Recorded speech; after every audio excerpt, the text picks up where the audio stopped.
20 seconds.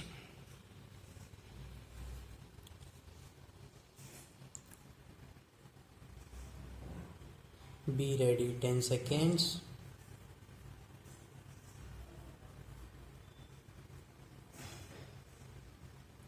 Start. Madam Deputy Chairman, when the House rose for lunch, I was discussing the response of the public to the loan program of the government and was trying to point out that it was rather a serious tendency in the sense that the response of the public had been proved to be poorer during the 10th plan period than during the 9th plan period. I was trying to point out that looking to the fact that the national income was rising and the people were becoming more conscious of a developing economy and the need to mobilize the resources more and more,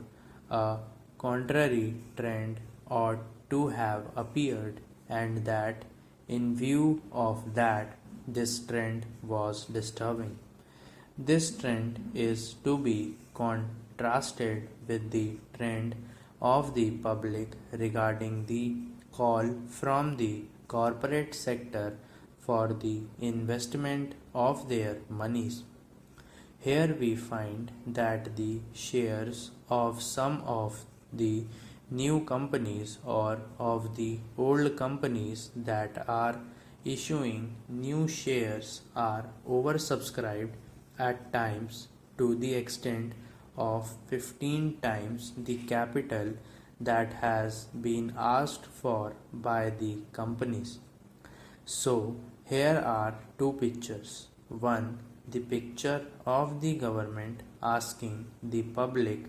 to subscribe to the public loans, and the other, the picture of the response of the public to the corporate sector demanding investments from the public. While on the one hand there is an enthusiastic response to the demand from the corporate sector, on the other there is a very poor response as far as the loan program of the government is concerned. This is a matter of some concern, and I feel that the government should pay more attention than just exhorting the people to save more and to hand over their savings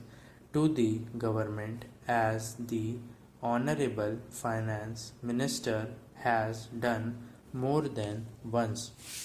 If it would have been merely a question of rediverting the money that is coming from the corporate sector to the public exchequer in the form of loans, perhaps the matter would not have been so serious. Then it would have been just a question of reallocation of the functions between the public sector and the private sector. But I feel that there is a large amount of money which is just changing to some lucrative channel, and that explains why the response to the demand from the corporate sector is 15 times. This shows that 14 times that particular capital is not required by that company, and if there had been some adequate step or measure whereby originally that money could have gone to the public exchequer, to that extent there would not have been any disappointment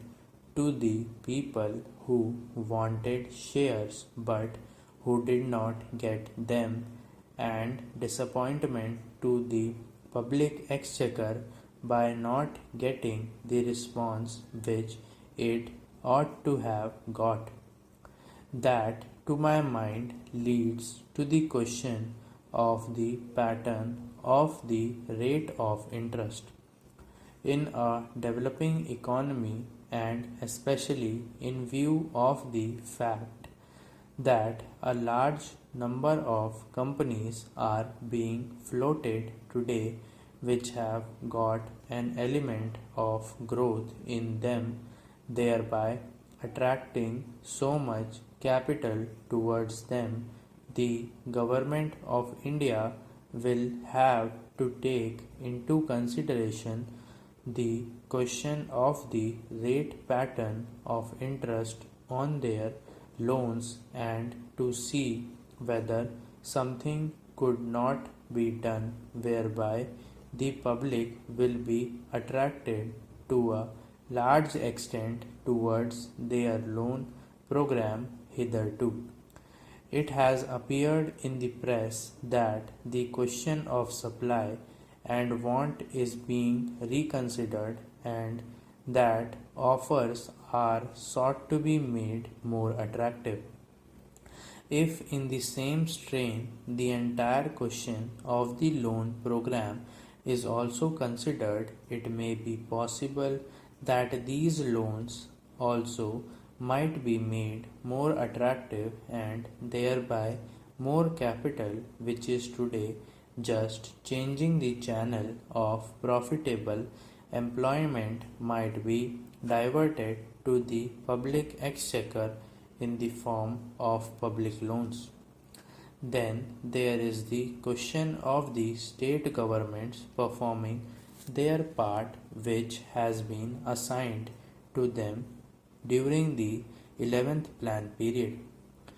In this connection, I would like to draw the attention of the Honorable House to a very important recommendation which has been made by the 11th Finance Commission, namely the appointment of a high power commission to go into the entire question of the allocation of financial resources between the central government and the state governments. They have argued the whole case in nearly 1.5 pages in order to show why it has now become necessary that a high power commission should be appointed to go into this important question. According to the Third Finance Commission, the allocation of resources between the center and the states was made at a time when planned economic development was not visualized. When the constitution was framed, the development of the public sector, the new responsibilities which the states were going to assume, and a plan era were not properly visualized, and it was under these conditions that these allocations were being made.